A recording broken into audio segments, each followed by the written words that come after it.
क्या आपको भी एग्जाम में प्रेजेंट होने के बावजूद एब्सेंट कर दिया गया है? क्या आपने भी एग्जाम ब्रांच में सभी डॉक्यूमेंट सबमिट कर दिए लेकिन अभी तक कोई भी सॉल्यूशन नहीं मिला है? Then don't worry, you are watching the right video. इस वीडियो को लास्ट तक देखिए क्योंकि इस वीडियो में मैं आपको वो स्टेप बताने वाला हूं जो स्टेप आपको यूट्यूब पे कहीं भी नहीं मिलेंगे। एक एग्जाम में मुझे भी एब्सेंट कर दिया गया था। मैंने सभी नॉर्मल स्टेप फॉलो किए, उसके बाद भी जब मेरा काम नहीं हुआ तो मैंने वो एडमिनिस्ट्रेटिव स्टेप लिए जिसकी हेल्प से मेरा काम हुआ था। तो इस वीडियो को लास्ट तक देखिए।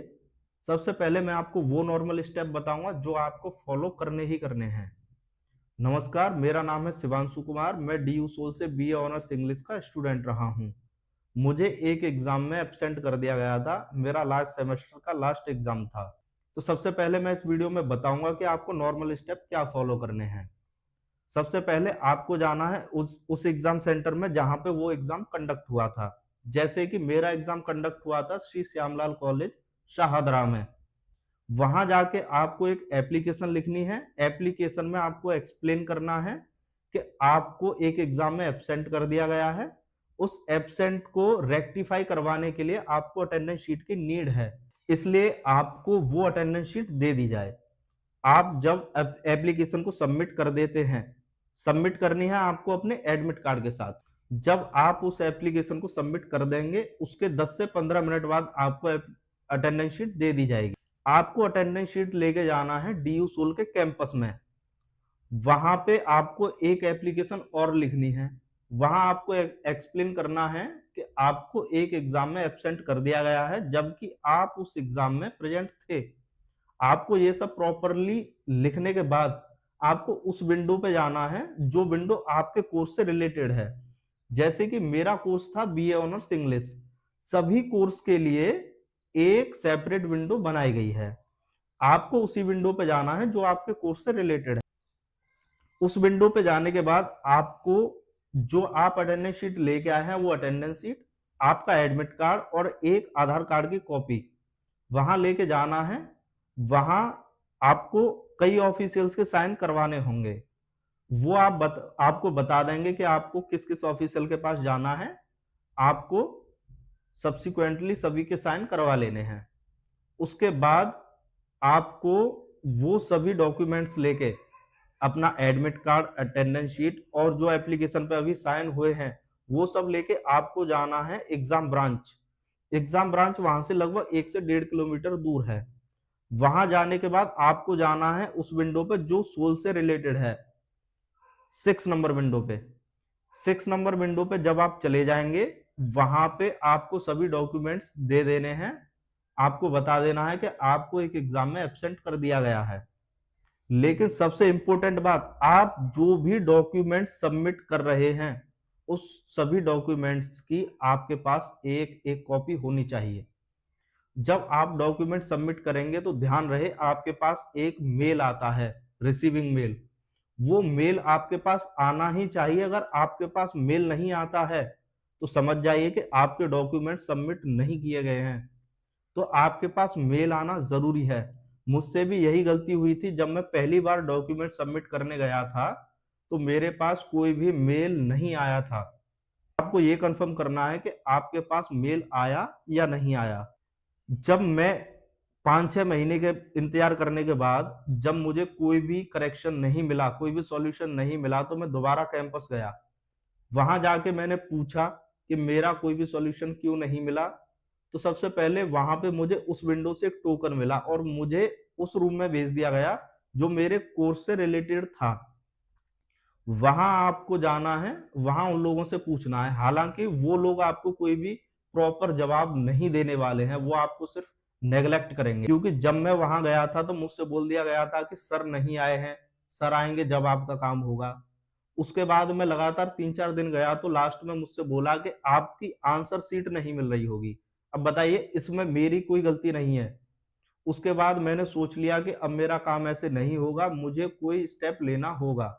मैंने वही डॉक्यूमेंट्स जो पहले सबमिट किए थे वही डॉक्यूमेंट्स दोबारा सबमिट किए और इस बार मेरे पास मेल आया था, रिसीविंग मेल आया था। आपको ये सभी डॉक्यूमेंट संभाल के रखने हैं। उसके बाद आपको कुछ नहीं करना, आपको सिर्फ 2 स्टेप आपको फॉलो करने हैं। सबसे पहले आपको एक आरटीआई फाइल करनी है। आपको एक आरटीआई फाइल करनी है, उसमें आपको पूछना है कि आपने सभी डॉक्यूमेंट सबमिट कर दिए लेकिन अभी तक आपका काम क्यों नहीं हुआ है। जब आप आरटीआई फाइल करते हैं तो उसके नीचे एक ऑप्शन होता है डॉक्यूमेंट्स अपलोड करने का। वहां आपकी जो डॉक्यूमेंट्स की फाइल है, उन सभी डॉक्यूमेंट्स को स्कैन करके आप प्रॉपर तरीके से सबमिट कीजिए, और ध्यान रहे उसमें वो मेल भी होना चाहिए जो आपको रिसीव हुआ था, क्योंकि उसी से कंफर्म होगा कि इस बच्चे ने सभी डॉक्यूमेंट सबमिट कर दिए हैं और कितने दिन पहले सबमिट किए हैं। उसके बाद आपको आरटीआई फाइल कर देनी है। उसमें आपकी टोन जेंटल होनी चाहिए, ध्यान रहे कोई गुस्सा नहीं करना है, कोई इमोशनल कोई टोन होनी नहीं चाहिए। आपको प्रॉपर एडमिनिस्ट्रेटिव ऑफिशियल तरीके से पूछना है कि आपका काम क्यों नहीं हुआ। उसके बाद आरटीआई बाउंड होता है 30 दिन के अंदर रिप्लाई देने के लिए। आपको 30 दिन के अंदर रिप्लाई मिलेगा। मैं आपको बताऊं, मेरे केस में मुझे कुछ दिन बाद एक कॉल आया था डीयू सोल वालों की तरफ से। उसमें उन लोगों ने मुझसे अटेंडेंस शीट मांगी थी कि आप अटेंडेंस शीट हमें मेल कर दीजिए।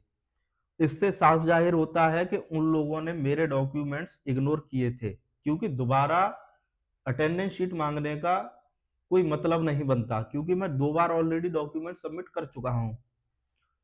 उसके बाद आपको दूसरा स्टेप ये लेना है कि आपको पीजी पोर्टल पर आपको एक ग्रीवेंस डालनी है। वहां भी आपको यही सब एक्सप्लेन करना है कि आपने सभी डॉक्यूमेंट्स दे दिए लेकिन अभी तक कोई भी आपका काम नहीं हुआ। वहां भी आपको सभी डॉक्यूमेंट सबमिट करने हैं। सिर्फ ये 2 स्टेप लेने से आपका काम 100% होगा, क्योंकि इन सभी एडमिनिस्ट्रेटिव स्टेप से आपके डिपार्टमेंट के ऊपर प्रेशर बनता है। आपको ये लड़ाई हाथ पैरों से नहीं लड़नी होती, ये एडमिनिस्ट्रेटिव प्रोसेस होता है, इसमें आप वेट करना होता है आपको। उसके अलावा आप कुछ नहीं कर सकते, लेकिन आपका काम होता है, क्योंकि मेरा भी काम हुआ था। आरटीआई डालने के बाद में मैंने पीजी पोर्टल पर ग्रीवेंस डाली। ग्रीवेंस में मैंने सभी डॉक्यूमेंट सबमिट किए, और जब मेरा काम हो गया था उसके बाद मेरे पास एक कॉल भी आया था कि क्या आप अपने इस सॉल्यूशन से सेटिस्फाई हैं या नहीं हैं। तो इसलिए ये 2 स्टेप इतने इंपॉर्टेंट है, इनसे काम आपका होना ही होना है। अब मैं इस वीडियो में आपको एक्सप्लेन करूंगा कि आपको आरटीआई कैसे फाइल करनी है, आपको पीजी पोर्टल पे ग्रीवेंस कैसे डालना है। ये स्टेप फॉलो करके आप अपना काम करवा सकते हैं आसानी से। आपको कहीं भी नहीं जाना है, इन स्टेप्स में कोई भी खर्चा नहीं होने वाला है, आप अपना काम आसानी से करवा सकते हैं। अब मैं सबसे पहले आपको बताऊंगा कि आपको आरटीआई फाइल कैसे करनी है। सबसे पहले आपको किसी भी ब्राउज़र में आपको आरटीआई सर्च करना है। उसके बाद जो वेबसाइट सबसे ऊपर हो आपको उसी पे क्लिक कर देना है। उसके बाद आपको होम के बगल में सबमिट रिक्वेस्ट का एक ऑप्शन मिलेगा, उस पे आपको क्लिक करना है। सबमिट रिक्वेस्ट पे क्लिक करने के बाद आपके सामने कुछ गाइडलाइंस आपको शो की जाएंगी। वो आपके पढ़ने के लिए होती है, लेकिन नॉर्मली आपको नीचे टिक करके आपको सबमिट कर देना है। उसके बाद आपके सामने कुछ ऐसा इंटरफेस खुलेगा जिसमें आपसे आपकी ईमेल पूछी गई होगी, जिस पे कि ओटीपी जाएगा। आपका मोबाइल नंबर पूछा गया होगा और एक कैप्चा होगा। वो कैप्चा आपको अच्छे तरीके से फिल करना है। ये सब फिल करने के बाद आपको सबमिट कर देना है। सबमिट करने के बाद आपके मेल पर एक ओटीपी जाएगा। वो ओटीपी आपको इस बॉक्स में फिल करना है। ओटीपी फिल करने के बाद में आपके सामने कुछ ऐसा इंटरफेस खुलेगा जिसमें आपको एक फॉर्मेट दिया गया होगा, जिसमें सबसे पहले आपके सामने एक ऑप्शन होगा सिलेक्ट मिनिस्ट्री। इसमें आपको वो मिनिस्ट्री सिलेक्ट करनी है जो कि आपके काम से रिलेटेड है। जैसे कि हमारा काम एजुकेशन से रिलेटेड है, तो हमारी मिनिस्ट्री होगी मिनिस्ट्री ऑफ एजुकेशन। हमें उसको सिलेक्ट करना है। उसके बाद नेक्स्ट ऑप्शन होगा select public authority. Select public authority में आपको सेलेक्ट करना है डिपार्टमेंट ऑफ हायर एजुकेशन। उसके बाद आपके सामने कई सारे ऑप्शंस होंगे, आपकी ईमेल आईडी का, मोबाइल नंबर का, आपका नाम, आपका gender, address, pin code, country, state, status आपका क्या है, उसके बाद एजुकेशनल स्टेटस क्या है, फ़ोन नंबर आपका, आपकी सिटीजनशिप। फिर आपसे पूछा जाएगा क्या आपके पास बीपीएल है। अगर आपके पास बीपीएल है तो आपसे एक भी पैसा चार्ज नहीं किया जाएगा, और अगर आपके पास बीपीएल नहीं भी है तो आपसे नॉर्मली 10 रुपये चार्ज किए जाते हैं आरटीआई फाइल करने के लिए। तो ये कोई ज़्यादा इम्पोर्टेंट ऑप्शन नहीं है, इसे आप सेलेक्ट करें या ना करें। उसके बाद आपको आरटीआई एप्लीकेशन लिखने के लिए बॉक्स दिया गया होगा, उसमें आपको आरटीआई बहुत सोच समझकर अच्छी तरीके से अच्छी लैंग्वेज में फॉर्मली आपको लिखनी है। उसके नीचे आपके पास एक ऑप्शन होता है चूज फाइल का, जिसमें कि आपको वो सभी डॉक्यूमेंट्स अपलोड करने हैं जो कि आपकी एब्सेंट से रिलेटेड हैं। जैसे कि आपका एडमिट कार्ड, आपकी वो मार्कशीट जिसमें आपको एब्सेंट शो किया गया है, आपके पास वो एप्लीकेशन होनी चाहिए जिसमें कि सभी सिग्नेचर करवाए थे आपने, और आपके पास वो मेल होना चाहिए जो रिसीविंग मेल आपके पास आया था। ये सभी डॉक्यूमेंट्स आपके पास होने चाहिए, और एक आधार कार्ड। इन सभी डॉक्यूमेंट्स को स्कैन करके आपको यहाँ पे अपलोड कर देना है, और ध्यान रहे इन सभी डॉक्यूमेंट्स का साइज 1 MB से कम होना चाहिए, तभी डॉक्यूमेंट अपलोड होंगे। उसके बाद आपको कैप्चा फिल कर देना है। कैप्चा फिल करने के बाद में आपको सबमिट कर देना है। जब आपकी आरटीआई सक्सेसफुली सबमिट हो जाएगी, उसके बाद आपको एक रजिस्ट्रेशन नंबर मिलेगा। वो रजिस्ट्रेशन नंबर आपको कहीं लिख के रख लेना है, क्योंकि जब आप अपना स्टेटस चेक करेंगे, आपकी एप्लीकेशन का स्टेटस क्या है, तब आपको उसकी ज़रूरत पड़ेगी। आप नॉर्मली आरटीआई सर्च कीजिए, वहाँ पे आपके पास एक ऑप्शन होगा व्यू स्टेटस का, उस पर आप क्लिक कीजिए। वहाँ पे आपके पास में कुछ ऐसा इंटरफेस शो होगा, जहाँ पे आपका रजिस्ट्रेशन नंबर फिल करना है, ईमेल आईडी फिल करनी है, कैप्चा फिल करना है। उसके बाद आपका जो भी स्टेटस होगा आरटीआई का, वो आपके सामने ओपन हो जाएगा, जिसमें आपको बताया जाएगा कि आपकी आरटीआई कौन से डिपार्टमेंट को रेफर कर दी गई है, आपकी आरटीआई का क्या स्टेटस है, और जब रिप्लाई आएगा वो भी आपको स्टेटस में ही शो होगा। अब मैं आपको बताऊंगा कि पीजी पोर्टल पे ग्रीवेंस कैसे डालनी है। सबसे पहले नॉर्मली किसी भी ब्राउज़र में आपको पीजी पोर्टल सर्च कर लेना है। जो वेबसाइट सबसे ऊपर हो उसी पे आपको क्लिक कर देना है। उसके बाद आपके पास आपको रजिस्ट्रेशन करने के लिए ऑप्शन आएगा, आपको रजिस्ट्रेशन कर लेना है। मैं ऑलरेडी रजिस्टर्ड हूँ, इसलिए मेरा ये डैशबोर्ड डायरेक्टली ओपन हो गया।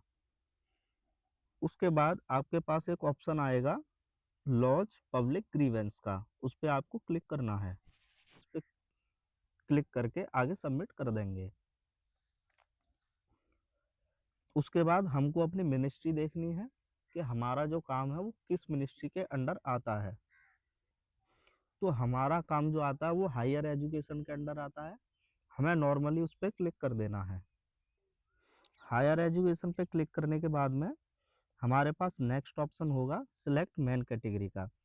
मेन कैटेगरी में हमारे पास जो एक ऑप्शन होगा exam, entrance exam result related, हमको इसी पे क्लिक करना है, क्योंकि हमारी जो प्रॉब्लम है वो रिजल्ट से रिलेटेड है। उसके बाद हमारे पास नेक्स्ट ऑप्शन होगा सिलेक्ट नेक्स्ट लेवल कैटेगरी। इसमें हमें बताना है कि एग्जाम में या फिर रिजल्ट में हमारी किस तरीके की प्रॉब्लम है। तो हमारी जो प्रॉब्लम है वो इसमें डिस्क्राइब नहीं की गई है, तो हमें अदर्स एग्जाम रिलेटेड इश्यू पे क्लिक करना है। इसके बाद हमारे पास नेक्स्ट फॉर्मेट ओपन हो जाएगा, जिसमें हमें अपना नाम फिल करना है, रोल नंबर फिल करना है, एग्जाम की डेट क्या थी वो फिल करना है, कोर्स हमारा क्या था वो फिल करना है, इंस्टीट्यूट हमारी कौन सी है। इसमें हमारे पास में एसओएल का कोई ऑप्शन नहीं होता, इसलिए हम इसमें यूनिवर्सिटी ऑफ दिल्ली को ही सिलेक्ट करेंगे। उसके बाद हमारे पास ग्रीवेंस को लिखने का एक बॉक्स होता है, जिसमें हमें अपनी ग्रीवेंस बहुत ही फॉर्मल तरीके से लिखनी है। देखिए मैं बार बार रिपीट कर रहा हूँ। ये हमारी कोई घरेलू लड़ाई नहीं है, यहाँ पे हमें अपना गुस्सा नहीं दिखाना है। यहाँ पे हमको बहुत ही फॉर्मल तरीके से अपनी एप्लीकेशन को लिखना होता है। एप्लीकेशन को लिखने के बाद में यहाँ पे भी एक ऑप्शन होता है चूज फाइल का, जहाँ पे कि हमको अपने डॉक्यूमेंट्स जो हमारे पास हैं, जो मैंने अभी डॉक्यूमेंट्स बताए थे, वो सभी डॉक्यूमेंट आपको यहाँ पे सबमिट कर देने हैं। यहाँ पे हमें जो डॉक्यूमेंट सबमिट करने के लिए जो क्राइटेरिया दे रखा है, वो हमें अप टू 4 MB दे रखा है। हमें 4 MB से नीचे ही अपनी फाइल को क्रिएट करना है। उसके बाद हमें अपनी फाइल अटैच कर देनी है और हमें हमारी ग्रीवेंस जो है सबमिट हो जाएगी। उसके बाद हमें यहाँ भी एक रजिस्ट्रेशन नंबर दिया जाएगा ताकि हम अपना स्टेटस चेक कर सकें। आपको अपना स्टेटस चेक करने के लिए नॉर्मली आपको पीजी पोर्टल सर्च करना है। वहाँ पे आपको, अगर आपने रजिस्ट्रेशन कर लिया है, ऑब्वियस सी बात है आपने रजिस्ट्रेशन तो किया ही था, साइन इन कर लेना है आपको। साइन इन करने के बाद में वहाँ पे आपको व्यू स्टेटस का एक ऑप्शन होगा, उस पर आपको क्लिक करने के बाद में अपना रजिस्ट्रेशन नंबर डालना है, ईमेल आईडी या मोबाइल नंबर डालना है और कैप्चा कोड डालना है। उसके बाद सबमिट कर देना, आपको आपका स्टेटस शो हो जाएगा।